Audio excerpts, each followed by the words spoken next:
So now we're going to have a look at focus point. So the focus point that we're looking at, obviously when you want to take a photo you need to focus on something. So what the camera does, we'll look at this mirrorless camera now, at the back of the camera, and you'd see the same through the eyepiece, there's a number of ways that you can focus. You can make this larger or smaller, you can move it around. And the good thing about mirrorless is it does go edge to edge. A DSLR, well, it won't be as broad or high, and it can be frustrating because what you want to focus on is out of its range.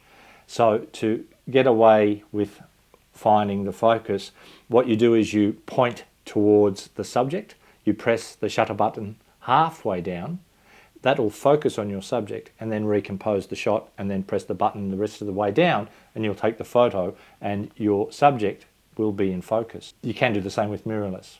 There may also be an autofocus lock button at the back of your camera that you can press that in instead of using your shutter button. You may also be able to program in the buttons on your camera, so you'll be able to find that in your menu as well. There's different ways to focus. In focusing, there's single focus and continuous focus. A single focus means you're focusing, taking a photo.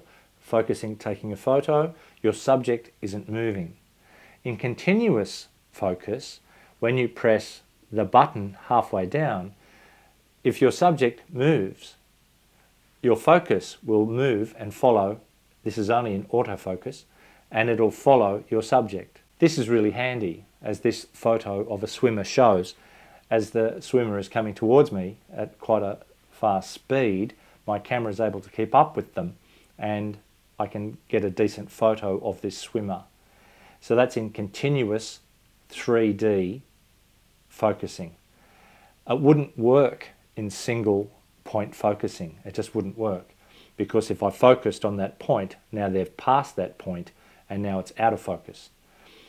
They are both handy. This is to do with flash photography now, but when you're using flash photography, go into single, not continuous. If you go into single, the little beam will come out. If you're in continuous, it won't. And then you can shoot in the dark as your beam focuses in for you. So I mentioned flash just briefly because it does involve focusing.